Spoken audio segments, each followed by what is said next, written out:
राधे राधे दोस्तों, आपका स्वागत है हमारे चैनल पर। आज हम आपको कामिका एकादशी की व्रत कथा सुनाएंगे। तो शुरू करते हैं व्रत कथा। कुंती पुत्र धर्मराज युधिष्ठिर कहने लगे कि हे भगवान, आषाढ़ शुक्ल पक्ष एकादशी की कथा चतुर्मास्य महात्म्य मैंने भली प्रकार से सुना।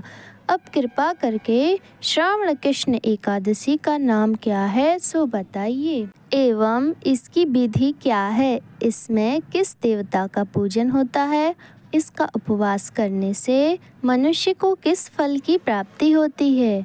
तो भगवान श्री कृष्ण कहने लगे कि हे युधिष्ठिर, इस एकादशी की कथा एक समय स्वयं ब्रह्मा जी ने देव ऋषि नारद से कही थी, वही मैं तुमसे कहता हूँ। नारद जी ने ब्रह्मा जी से पूछा था कि हे पितामह, श्रावण मास के कृष्ण पक्ष की एकादशी की कथा सुनने की मेरी इच्छा है। उसका नाम क्या है, क्या विधि है और उसका महत्व क्या है, सो कृपा करके कहिए। नारद जी के ये वचन सुनकर ब्रह्मा जी ने कहा, हे नारद, लोगों के हित के लिए तुमने बहुत सुंदर प्रश्न किया है। श्रावण मास की कृष्ण एकादशी का नाम कामिका एकादशी है।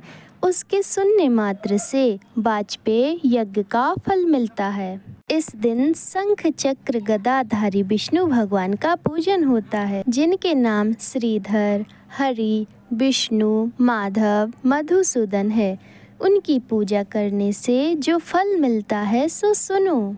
जो फल गंगा, काशी, नौमिषारण्य और पुष्कर स्नान से मिलता है, वह विष्णु भगवान के पूजन से मिलता है। जो फल सूर्य व चंद्र ग्रहण पर कुरुक्षेत्र और काशी में स्नान करने से, समुद्र वन सहित पृथ्वी दान करने से, सिंह राशि के बृहस्पति में गोदावरी और गंडकी नदी के स्नान से भी प्राप्त नहीं होता, वह भगवान विष्णु के पूजन से मिलता है।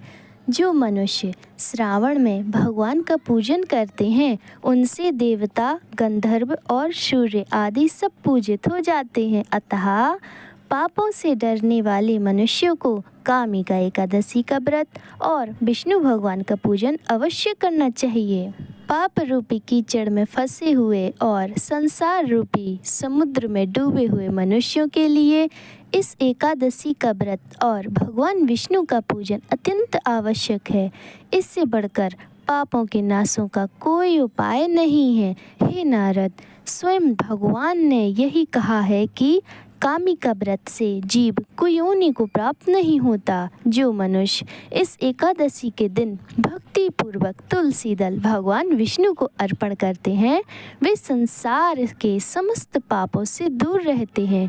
विष्णु भगवान रत्न, मोती, मणि तथा आभूषण आदि से इतने प्रसन्न नहीं होते जितने तुलसी दल से। तुलसी दल पूजन का फल 4 भार चांदी और 1 भार स्वर्ण के दान के बराबर होता है। हे नारद, मैं स्वयं भगवान की अति प्रिय तुलसी को सदैव नमस्कार करता हूँ। तुलसी के पौधे को सींचने से मनुष्य की सब यातनाएं नष्ट हो जाती हैं। दर्शन मात्र से सब पाप नष्ट हो जाते हैं और स्पर्श से मनुष्य पवित्र हो जाता है। कामिका एकादशी की रात्रि को दीपदान तथा जागरण के फल का महत्व चित्रगुप्त भी नहीं कह सकते। जो इस एकादशी की रात्रि को भगवान के मंदिर में दीपक जलाते हैं, उनके पितृ स्वर्ग लोक में अमृत पान करते हैं तथा जो घी या तेल का दीपक जलाते हैं, वे 100 करोड़ दीपकों से प्रकाशित होकर सूर्य लोक को जाते हैं। ब्रह्मा जी कहते हैं कि हे नारद, ब्रह्म हत्या तथा भ्रूण हत्या आदि पापों को नष्ट करने वाली इस कामिका एकादशी का व्रत मनुष्य को यत्न के साथ करना चाहिए। इससे अधिक पापों को नष्ट करने वाला और कोई भी उपाय नहीं है। नारद जी ने स्वयं अपने मुख से कहा है कि मनुष्यों को अध्यात्म विद्या से जो फल प्राप्त नहीं होता, उससे अधिक फल कामिका एकादशी का व्रत करने से मिल जाता है। इस उपवास को करने से मनुष्य को ना यमराज के दर्शन होते हैं और ना ही नरक के कष्ट भोगने पड़ते हैं। वह स्वर्ग का अधिकारी बन जाता है। जो मनुष्य प्रभु का तुलसी दल से पूजन करते हैं उनके सभी पाप नष्ट हो जाते हैं। हे नारद जी, मैं भगवान की अति प्रिय श्री तुलसी जी को प्रणाम करता हूँ। अब मैं इस व्रत को करने वाले एक व्यक्ति की कथा सुनाती हूँ। एक गांव में एक वीर क्षत्रिय रहता था। एक दिन किसी कारणवश उसकी ब्राह्मण से हाथापाई हो गई और ब्राह्मण की मृत्यु हो गई। अपने हाथों मरे गए ब्राह्मण की क्रिया उस क्षत्रिय ने करनी चाहिए, परंतु पंडितों ने उसे क्रिया में शामिल होने से मना कर दिया।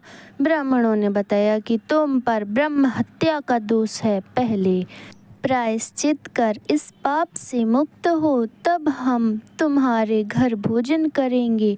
इस पर क्षत्रिय ने पूछा कि इस पाप से मुक्त होने के क्या उपाय हैं। तब ब्राह्मणों ने बताया कि श्रावण माह के कृष्ण पक्ष की एकादशी को भक्ति भाव से भगवान श्रीधर का व्रत एवं पूजन कर ब्राह्मणों को भोजन करा के सदक्षिणा के साथ आशीर्वाद प्राप्त करने से इस पाप की मुक्त हो जाएगी। पंडितों के बताए हुए तरीके पर व्रत कराने वाली रात में भगवान श्रीधर ने क्षत्रिय को दर्शन देकर कहा कि तुम ब्रह्म हत्या के पाप से मुक्ति मिल गई है।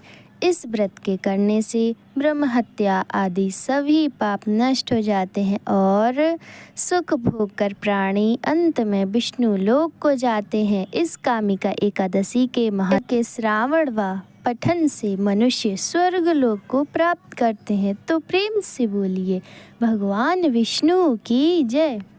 अब आप सभी संकल्प कीजिए, यदि आप आसन पर नहीं बैठे हैं तो एक आसन पर बैठिए और हाथों में जल छिड़क कर और दक्षिणा रखकर ओम विष्णु विष्णु विष्णु ओम अद ब्रह्मणो अहि द्वितीय पराधे श्री श्वेत बारह कल्पे वैवस्वत मंत्रे अष्टविंशतमे कलियुगे कलि प्रथम चरणे जम्बूद्वीपे भारत खंडे भारतवर्षे पुण्य।